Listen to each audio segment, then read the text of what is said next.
দেখুন, আপনার কোনো আকস্মিক ক্ষতি হতে পারে এমনটি অষ্টম ভাব থেকে দেখা হয়।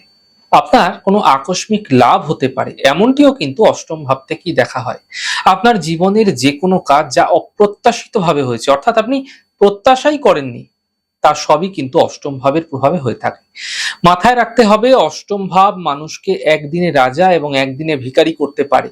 তাই এই অষ্টম ভাব সম্বন্ধে আপনাদের অবশ্যই জানা প্রয়োজন।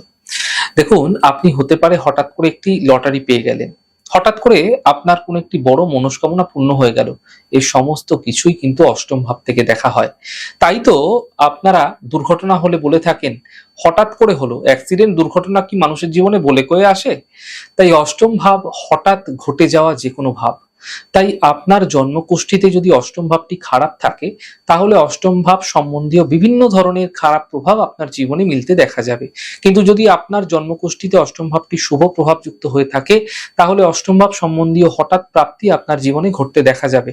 কখন এই অষ্টম ভাবটি খারাপ হতে পারে? দেখুন, যদি আপনার জন্মছকে অষ্টম ভাব কোনো অশুভ গ্রহের সঙ্গে বসে আছে, নিচস্থ হয়ে বসে আছে, অষ্টমপতি নিজে নিচস্থ হয়ে বসে আছে বা অশুভ গ্রহের সঙ্গে বসে আছে বা দৃষ্টিগত হয়ে বসে আছে, এমন ক্ষেত্রে অষ্টম ভাবের সঙ্গে সম্পর্কিত গ্রহটি সর্বদাই আপনাকে খারাপ ফল দেবে। কিন্তু কখন অষ্টম ভাব শুভ হতে পারে? দেখুন, যদি আপনার জন্মছকে অষ্টম ভাব কোনো শুভ গ্রহের সঙ্গে বসে আছে, অথবা কোনো উচ্চস্থ গ্রহ হয়ে বসে আছে, অথবা অষ্টমপতি নিজের শুভ গ্রহের সঙ্গে সংযুক্ত হয়ে বসে আছে, অথবা এমন ক্ষেত্রে গ্রহটি সর্বদাই আপনাকে শুভ ফল দেবে। তাই একটি জন্মকুষ্ঠিতে সাফল্যের ভাব একাদশ ভাব হলেও মাথায় রাখতে হবে অষ্টম ভাব যদি তার ভালো হয়, তাহলেও কিন্তু জাতক জাতিকার তার জীবনে হঠাৎ শুভ পরিবর্তন দেখতে পাবেন। হতে পারে সে একজন সাধারণ মধ্যবিত্ত ঘরে দিন আনা দিন খাওয়া মানুষ, কিন্তু সে তার জীবনে অথৈ সম্পত্তির মালিকও হয়ে যেতে পারে।